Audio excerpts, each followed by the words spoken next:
It's going to take a few seconds. There's a delay.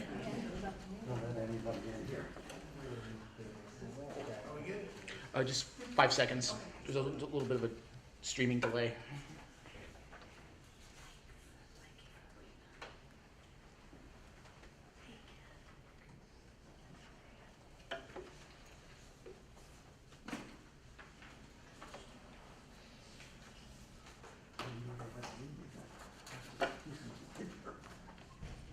Let me just hear this real quick.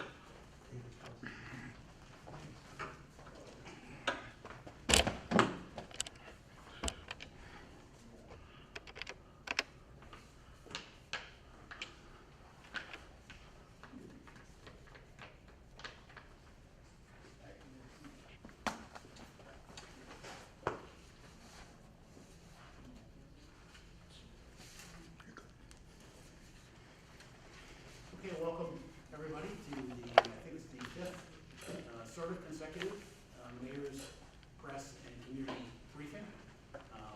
This is the place where we try to break all the rules that you have to follow during council meetings. And you can get right at the mayor and selected city staff from time to time, ask questions directly, and oh my gosh, I actually get to answer you as well. So we don't have those constraints at all, which is, I think, one of the great parts about it. For me, I hope for you and those that watch on YouTube, which is usually in the 150 range, so glad to have you all back here. We did skip one for the summer break, so we have quite a bit to go over, but I understand that the most important thing is you asking the questions at the back end. This is intentionally called the Mayor's Conference because I represent one of 7 council members, so I will try to reference the fact that these are my opinions when I'm stating them, if that's the case, but that is generally not the case. So let's jump in. The first 2 things are very serious nature, and I have a couple of sort of announcements to get to. Because as you know, our community has continued to have tragedies at our grade crossings. And the city has been working with Caltrain for quite a long time to add track safety and security improvements. And in this context, I'm quite happy to report that very significant progress has been made, which I want to summarize for you. In spring, Caltrain completed 2 really important projects as a pilot of what's called their enhanced crossing strategy. These include a package of safety measures to prevent accidents, including pedestrians, bicyclists, and motor vehicles. And additionally, security measures are implemented to help reduce the risks of deliberate trespasser intrusions into the corridor by pedestrians. So the first step was the installation of a high security fencing on the west side of the track from the University Avenue station along to Churchill Avenue. This was the primary portion of the corridor in Palo Alto adjacent to public property that lacked fencing. And second, at the Churchill intersection, Caltrain installed a big package of safety and security measures.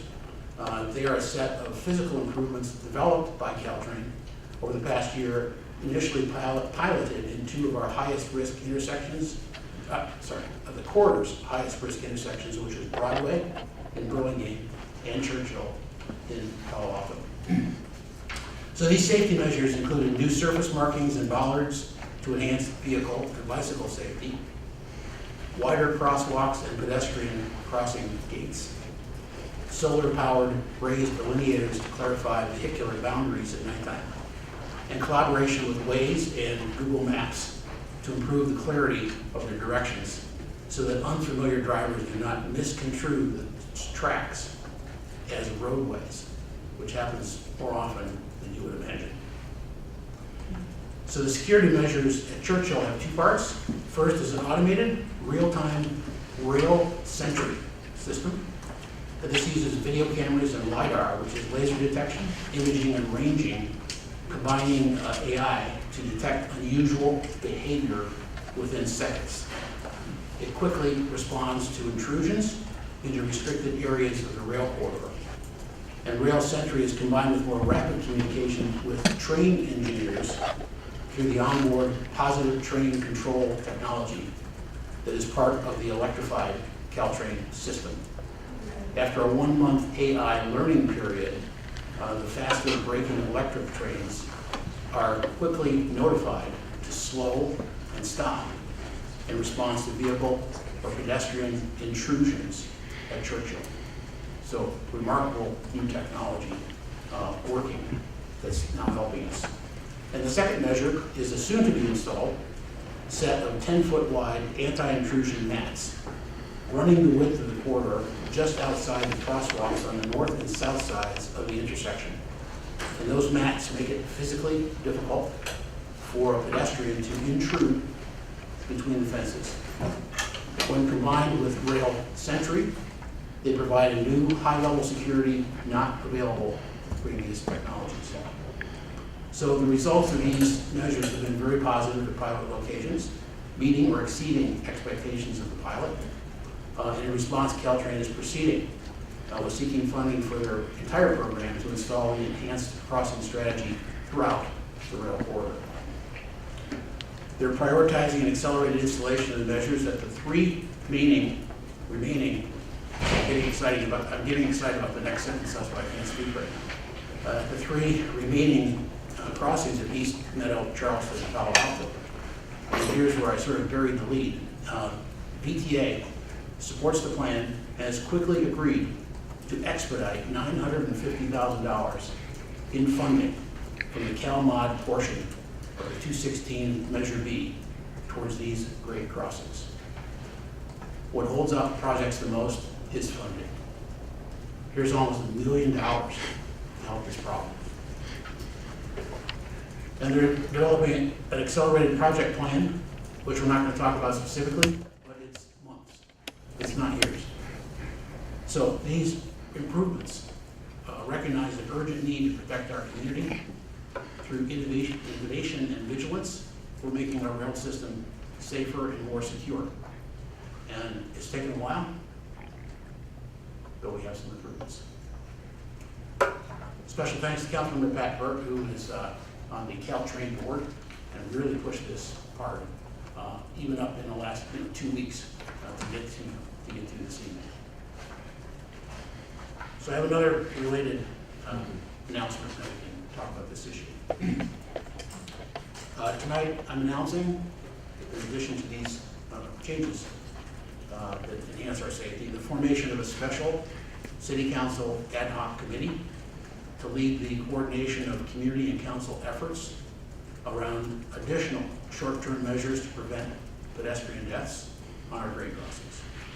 This grade safety committee will coordinate efforts already underway by many individual council members and a number of community groups to address this tragic situation in Palo Alto. These 3 council members will focus on coordination and communication of possible actions to be taken, leverage Caltrain and city resources where appropriate, and make recommendations to the full council on any actions requiring a formal vote. Council members on the committee are Pat Burke, as I noted, a director of Caltrain, and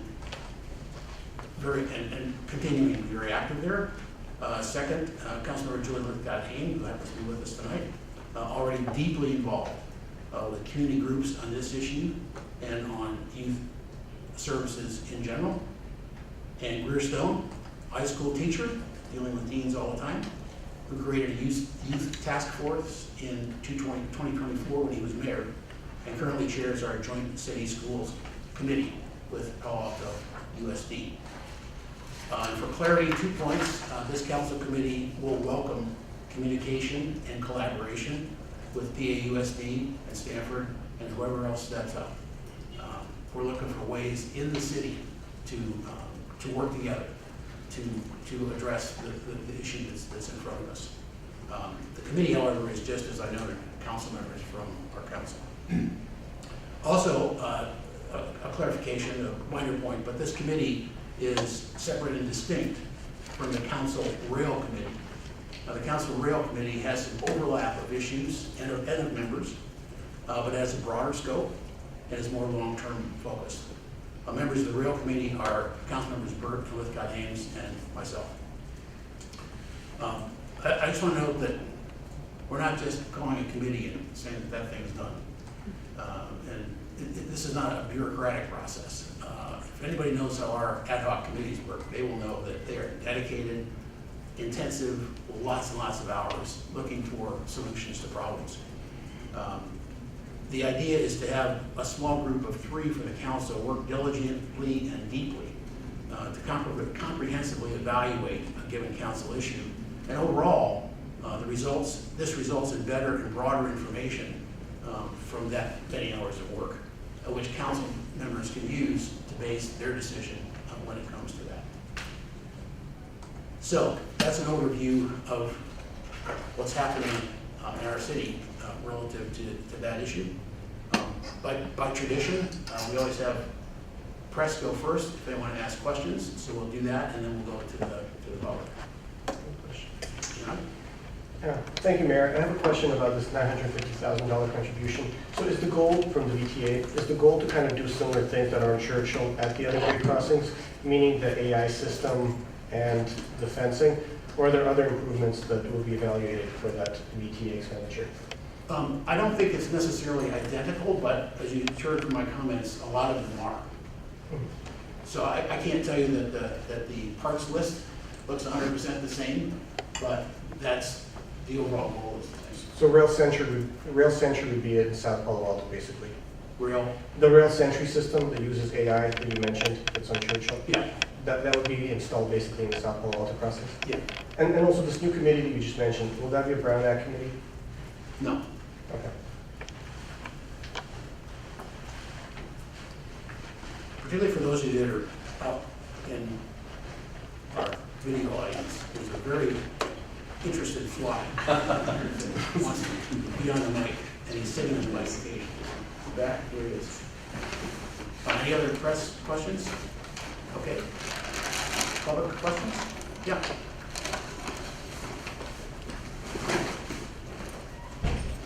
Ken Horowitz, local resident here for 50 years, something like that. I want the city to address the fundamental reasons why we're having this problem. Let's get down to the root causes. And I know at the town hall meeting we just recently had, the city manager mentioned about the Jet Foundation. We need to bring them in. We need a fresh look at what's going on with our youth. And this is the 3rd suicide in 6 months. And neither they're current graduates or former graduates of our high schools. What's going on in Palo Alto? Let's find out. Thank you. That's fully budgeted, and the contract is in negotiation right now. It's budgeted? It's budgeted fully, What? and it's in contract negotiation right now. What's the problem? There's no problem. When you get a contract, you have to look at it and make sure it says what you wanted to say on both sides. Can't wait. There's no problem. Okay. Other questions? Okay. I want to make a brief reference to a long meeting that occurred Monday, instead of council meeting.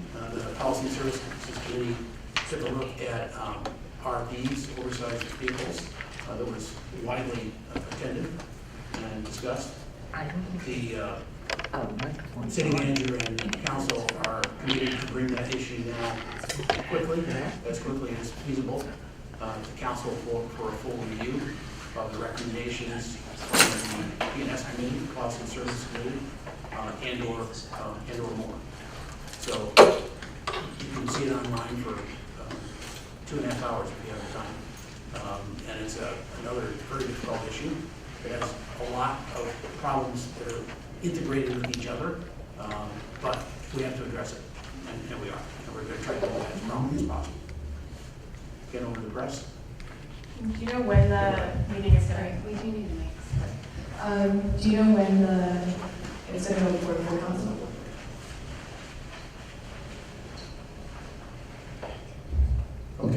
hope you heard me the first part. That's loud. The city manager and I were actually talking about that just this morning, and we have some options, but I just haven't picked it yet. But it's really, as soon as we can get it scheduled, and we're gonna probably push some other things out later, in order to make that happen. This is somewhat related, but do you guys have any updates on the Home Key project? I'm trying to decide if I agree with you that it's somewhat related. Transitional housing, I mean, it discusses as one of the solutions to the huge number of RV dwellers in the city. I don't think there's anything new other than what we've already put out. Construction's on that. Right. Okay. All right, the next thing I wanted to talk about, do I need this for her? Yes. The next thing I want to talk about is a number of things. Could somebody give this flyer a rest? A number of things, there's some handouts as you came in the door that all had to do with our phenomenal utilities department. But I'm going to go over those, and if you want, you can go grab them. The first thing that I want to talk about is that there is amazing anticipated growth in our city's need for electricity. And there's a lot on this document that I won't go into. But our expectations is that between now and the next 10 years, the ramp is close to double the electricity needs that we need right now. And from a business standpoint, that's all AI driven because of these servers and data server farms. That's massive drain of electricity. And then for residents in new construction, it's all electric. So we know that we have to provide for all of that. And in existing construction, a redo of increasing electric appliances and so on, so that we're saving the planet and meeting our climate goals, is also going to be a drain on that. The good news is that at the end of the last press conference that we got a breaking news from the city manager, and it's not on the sheet, that we have a second electric transmission corridor that's been approved. Unfortunately, it's not going to be in next week, but it is approved, which we've been trying to get, I think, for about 20 years. And there's be a new 150 V line to Palo Alto. So that's going to be very, very, very good for reliability and for ramping up. The second thing I wanted to emphasize is, therefore, because of the need, as you already know, we're working on what we call grid modification for electrification and for all the needs that we have. And that's to emphasize the resiliency and reliability of the system, and as I just said, accelerate the clean energy and decarbonization goal achievement. We're investing $300 million in that. So it's important for you all to know that that's the kind of investments we need to make for where the future of our business and of our residents are going. And there's a lot of specifics on here about what we need to do in terms of the phased pull-top transformers and the circuit feet of open wire and so on, just to give you a little bit more of the detail. The project status map is on here. It's over in the sort of, what would we say that was? The St. Francis. St. Francis area. And we have a pilot that's already in place. Which sheet is that on? I don't know. But the pilot was quite successful, and there's going to be about 1,000 that are going to be in the regular rollout to get going. And it's fantastic in terms of where we can go with this, and we've got the skill set, and we're going to have the money, and we have great leadership in the department to make this happen. And then the third sheet here is connected with that. We're also looking at fire mitigation, and obviously we start that up in the foothills. So what we're doing is we're undergrounding the overhead electric lines within the city limits west of 280, which obviously is the foothills. So we're putting 9 miles of electric overhead distribution lines and fiber cable in very high fire hazard zones. That costs about $11 million. So folks are saying, what are you doing about wildfire mitigation? That's what we're doing up there, which is one of the hottest spots in town. We're spending that kind of money, and this is supposed to be done by the end of '25, and it's right on target. So that's another good thing that we're doing in terms of our capital investments here in the city, and I just thought it'd be helpful for you guys to know that. Okay, any questions on that? Yeah, okay.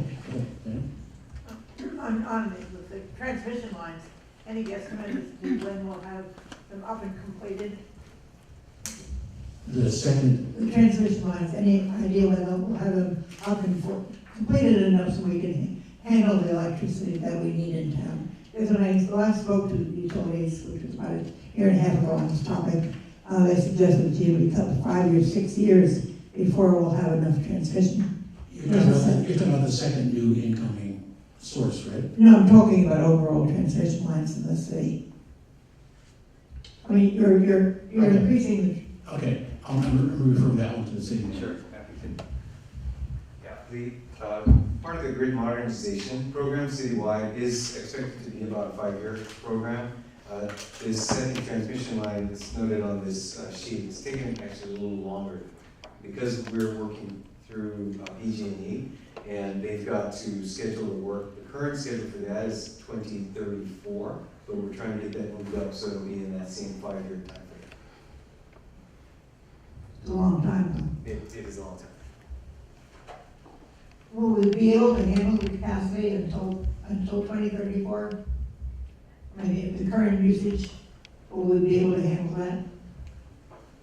Yes, so we will be able to handle the upgrade. The grid modernization in town is intended to serve both businesses and residents around the town. What the second transmission line does is really provide resiliency. So, as you may recall, back in 2010, when there was a plane that took out the transmission line, caused blackout and went ship to the town, that would not occur because we'll have a second feed. But on an ongoing basis, there would be, the capacity would be there. Okay, thanks, Ed. Members of the public on that subject?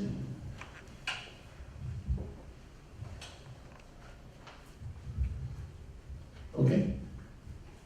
The next thing I'd like to talk about is some progress on housing.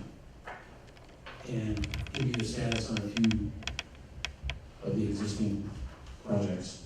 Very delighted to talk about the approval of 3150 El Camino Room, known more affectionately as the McDonald's site. That's an acclaimed project, 368 multifamily units, 7 stories.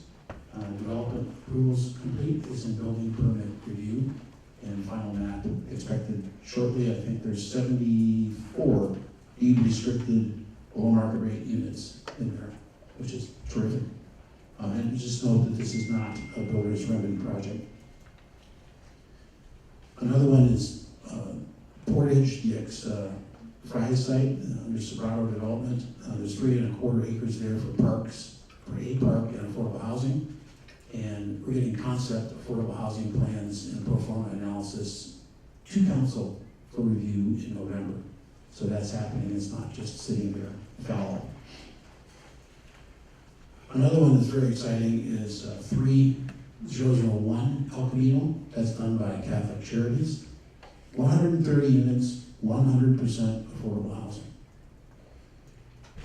I don't get to say that so much, so I'm going to say it again. A 100% affordable housing project at 130 units. We helped fund that with $5 million in city funding. There's $53 million in bonds, $26 million in state credits, and then another 5.25 in federal credits. That's the way that you have to do affordable housing. It's contributions from everybody. And of course, we're nervous about that, particularly from the feds, given what's going on in the national administration. That's in building permit review, and the city is also preparing a HUD funding document. And then the last one I talk about tonight is what we call Lot T, where Alta Housing has been our preferred chosen provider for that spot. Also 100% affordable housing, approximately 72 units and 6 floors at present. They have a revised proposal, and we're going to get a study session on that in October to see the revised proposal at council. We always, almost every week at council, hear the refrain that we need more housing here. we hear that, we know that. We're working really, really hard on doing that. So it's with great pleasure that we can talk about in public some of these things that have been really in process for years. And they're in process for years, by the way, not because our planning department is slow, but because of all the stuff that they have to go through, drawings and sometimes CEQA and, you know, just hookups to our utilities and so on like that. So the best projects are ones that are very happy partnerships with the developers, and I think we're getting more of those these days. So it's just great to be able to make those announcements. Any questions on that? Yeah, Arboy? I'm Jeannie from the Cali Voice. So Greco Development proposed a 382-unit housing development on California Avenue earlier this year. In order to speed up construction, they're asking to bypass the California Environmental Quality Act by invoking California Assembly Bill 130, which could provide statutory exemption from environmental review. Due to the slow-moving pace of many local housing project developments, would you consider allowing developers to bypass environmental review? I know there's been a lot of controversy surrounding specifically this development in the past 2 weeks. Yeah, I know our city attorney's not here. I don't know if you want to pinch hit for that. Sure. City manager, Happy to. pinch hitting for. Yes, well, I think your facts are very good. I was very impressed with that question. So I think the bottom line is the city is working with the developer to identify the best path forward. We, at this point, are not bought into this 130 process as necessarily the best path forward, and so we are in conversation with the developer on what the next steps will be.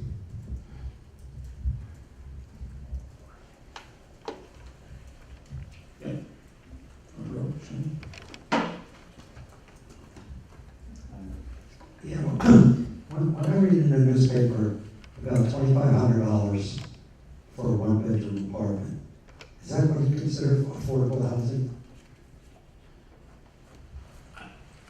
I'm not an attorney, but I don't understand the relevance of the question because the city doesn't set rates for affordable housing, so I'm not quite sure I understand the question. I know, but we talk about affordable housing, but are we really talking about affordable housing for the workers that, you know, want to live there in Palo Alto and work downtown? Depending on the building, for example, in inclusionary for sale housing, you know, we require 15% at various AMIs, area median incomes. And whatever that median income is that the developer calculates, that's what it turns out. So if it's, I don't have any sheets in front of me of data, but if it turns out that those 15 are $2,500 according to the AMI, that's perfectly legal for them to do that, and we have no control of that at all. Okay. Thank you for your answer. Thank you. Follow on the question on AB 130 with a question about SB 131. 131 exempt from CEQA advanced manufacturing, which is a very, very broad term for a slew of possible projects, almost anywhere, with very few limitations. It's not related to housing, and it's not really within the city boundary. It can be, but it doesn't have to be. I wonder if staff has briefed council about the impacts that SB 131 can have on the city and on our air, our water. I mean, we have a history of Fairchild. We know what it's like when you do advanced manufacturing without any disclosure. And what CEQA currently does for a project like that, it requires disclosure of impacts, mitigation of impacts, and allows the people to know that these projects are coming. At this point with 131, we will not know that these projects are coming. For many of them, the city has no ability to do anything because some other state entity may have the ability to approve them, and people will not know unless there's something came up. So I don't think we have been briefed officially on that, but it may have gone to PNS, Policy and Services Committee, often takes a look at pending legislation and then comes to us with some recommendations, so. It's already passed. Oh, The issue now is that there is some push to, there are some lawmakers and a lot of environmental justice and citizen groups and environmental asking the legislatures to correct some of the very large allowances for polluters of all kinds. So the city can still do something. So I think it's kind of urgent because it has to be done in the next 2 weeks, if the city does anything at all. I send a letter to the legislature. yeah, I'll dig it out and see what we can figure out. Thank you. Any other questions? I'm gonna go on to the next segment, which I'm just gonna call this what we did last summer. Because during the summer, a lot of stuff happened that is just so interesting. I thought I would just give you a few tidbits of what's going on here. During the summer, we completed the Roth building. Now it's gonna be the History Museum, with the filing of a notice of completion with the county. And we've issued a formal letter of acceptance, bringing the construction phase to a close. So they're now meeting to coordinate, guess what, putting stuff in the rooms, not just buildings and museum spaces. I'm going to do a tour there, I think, next week. So that's good progress. I want to talk a lot about, or just mention a lot of facts about our community service departments and other areas where we've had camps this year. I just want to note the scale that we're able to reach as we go out and reach the residents and impact the community. Community Services offered a total of 323 camps. That was with almost 4,000 campers with a waiting list of over 2,500. And just out of interest, the highest demand camps this year were Zoo Camp, European Baking, and 2-week Theater Academy and Ceramics for Kids. So there's your focus group on what kids are interested in.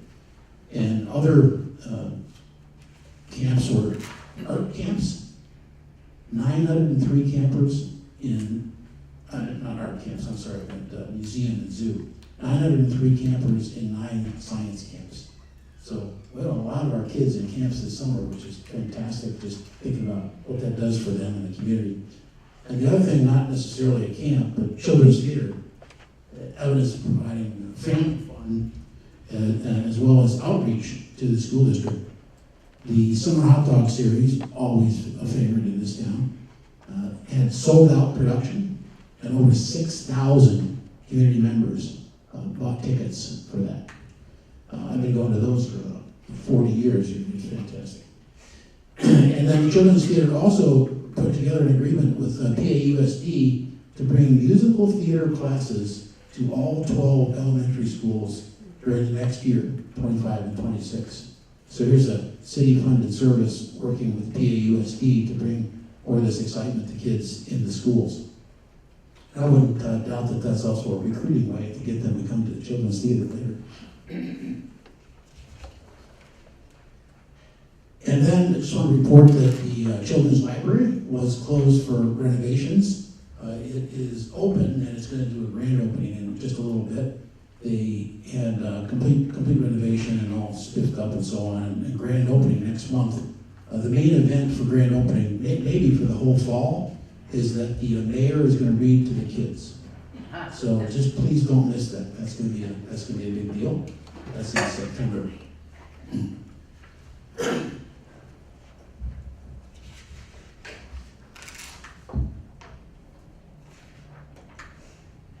Oh, the last thing I wanted to mention in terms of buildings getting put up, you might not recall because it's been a while, but the city decided to put a new teen center in 445 Bryant Street, and we've done that, and it's going to be a combination teen center for teens to hang out downtown.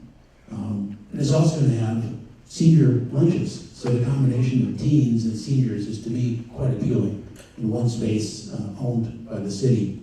And it's turned out that we had to do more HVAC work than we thought, but that's well underway, and we're also pre-marketing I was just by there yesterday, and there's all kinds of signs on the door trying to get teens to sign up already to join the teen council and so on. So we're gonna finally have a downtown area to be able to collect teens, and there's even bike racks out front already. So excited to bring that online, particularly in light of some of the mental health things we've been talking about in the last couple of months here. So I wanted to end on that upbeat note. So that's my recap of things that are going on in the city. And open it up to anybody on those questions or and ideas or anything else. Hi, I am so happy to hear about the teen center because that's where we used to have it. Remember the Palo Alto Park and Recreation Foundation, and the Palo Alto, a lot of the work that we did at the foundation was to go towards the teen center. Then we had the Palo Alto Black and White Ball, and so we made that as part of the after-school programs that we created. And I know that from my own experience, we had a lot of teens there, a lot. So I think if you get the word out, especially if you send notices to the high schools, and the middle schools, you would probably get a lot of kids to even get the word out. And then you could put on the teen council or something. Okay. That's all. Yeah, that's great.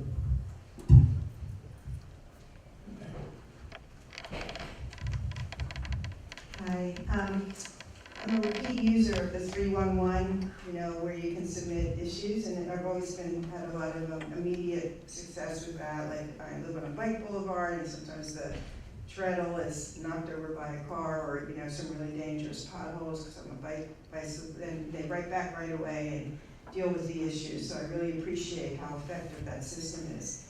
More recently, I've been living next door to a house that's been unoccupied for 3 years. The roof is falling in, the weeds are 10 feet high. It's a hoarder house, so there's newspapers almost, to the ceiling. And there's been a squatter. The police were out 4 times in a 2-month period.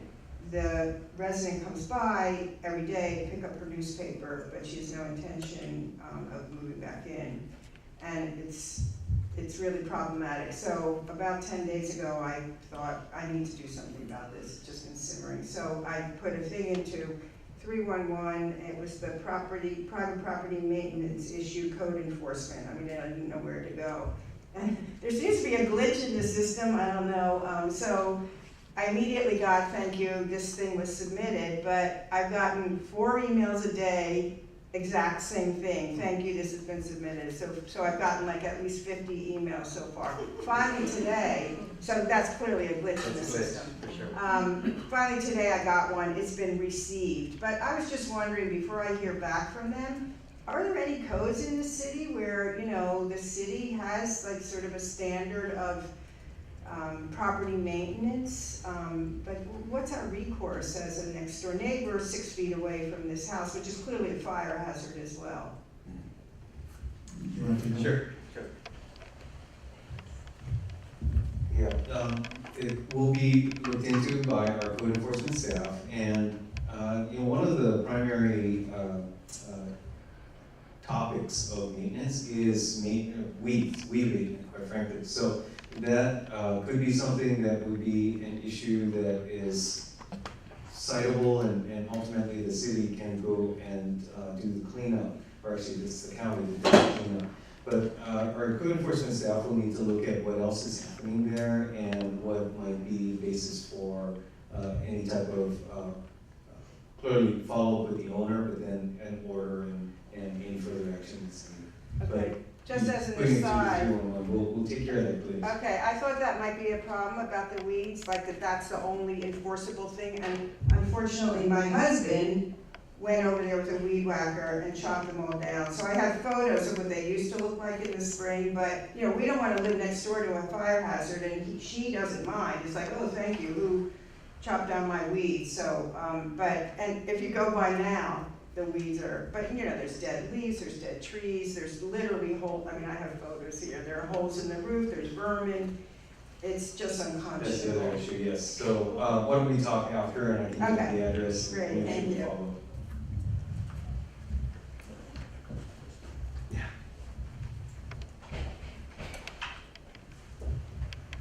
Speaking of flies and vermin, I have a mundane problem in my neighborhood called rats. And I happened to notice, and I was perversely relieved to see a long letter from someone on August 18th to the City Council requesting help for the Miranda, over near,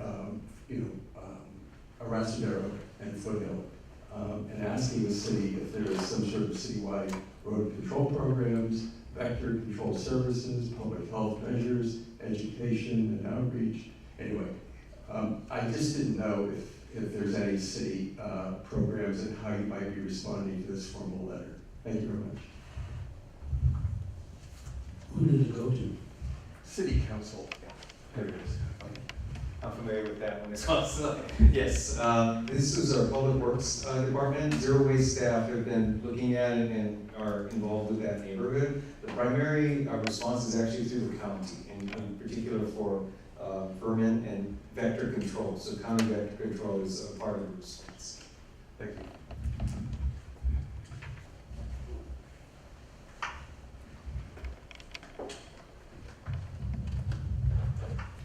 Yeah, as you know, Mayor, I'm very much interested in the future of Cumberland.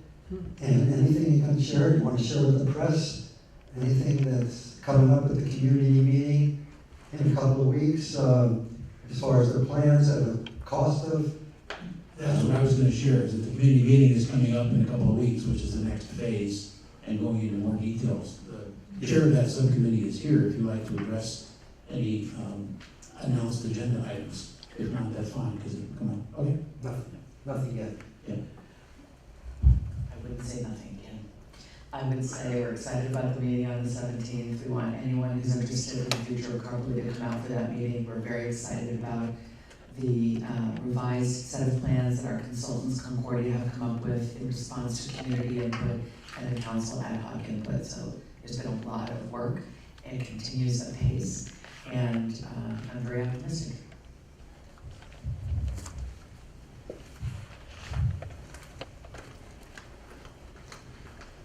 She's coming over to you. Well, this is sort of a facetious question in a way, and it deals with public works and maintenance. My very, very favorite pothole in the city is about as wide as your table, maybe even wider, and almost as long, and it's in a parking space. Actually, it takes 2 parking spaces, and nobody can park there, and this has been a hole for about a good 2 years, 2.5 years. And it hasn't been repaired. There have been little, Did you file about it? You file on that? I didn't file, but it's a little bit conspicuous, and that's why it's just, but there's 2 parking spaces. I mean, there are the barriers, you can't park there, but they are directly under City Hall. Right, on the first floor of the garage, a garage. There are handicap parking spaces at the very beginning, and that damn hole has been there for 2.5 years. Now, I can't imagine why it hasn't been taken care of. Sorry, Ed. We'll have to check into that. Other questions?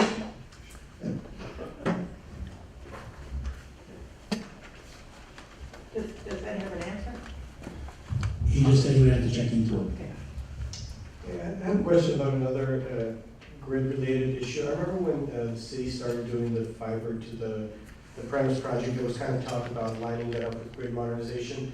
So I just wanted to see if there's an update. Like the phase 1 is being completed now for grid mod. Is fiber being installed there, and is fiber going to be installed with the phase 1 after pilot program as well? And like, when is that going to roll out, basically? Yes and yes, and here's Yes the and man for the yes. details. Yep.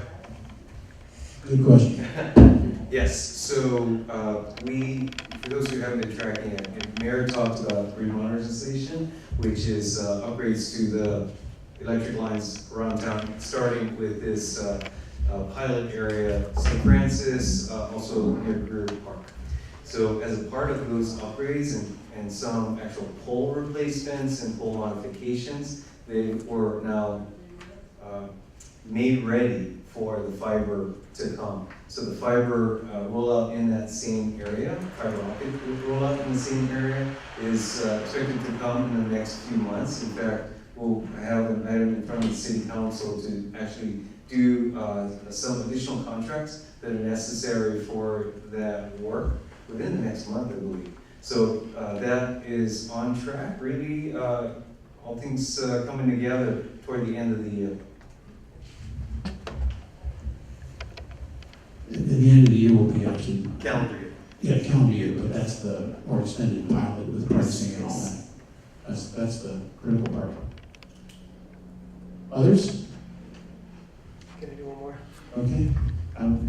Sorry, this is totally unrelated, but I know a few meetings ago we were talking about the Creek Authority project and the whole Reach 2 business, and there was talk about possibly having a special meeting so that residents could weigh in on Reach 2 flood control. I'm curious if there's any update on that. I feel like that kind of fell off the radar a little bit.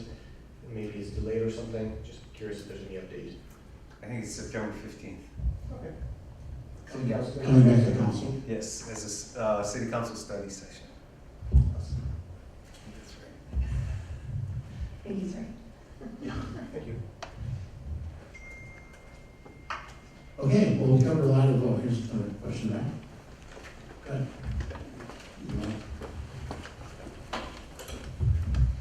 This is more of a suggestion than a question. I sat through a webinar offered by the city on electrification for homes. It was very helpful, but I noticed that a lot of the questions were deflected with respect to solar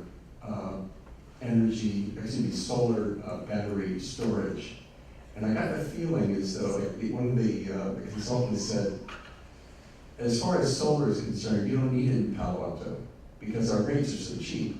And then the follow-up question was, well, what about if there's a power outage? How do we save it?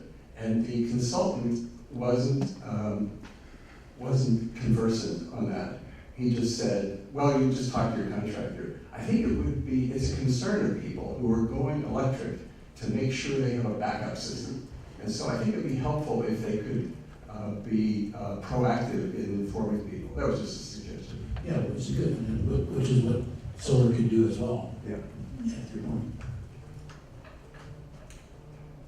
Okay, well, thank you very much. I hope you find this format helpful, and the content is, sometimes just up to you. So thanks for coming. We'll see you next month. Thank you.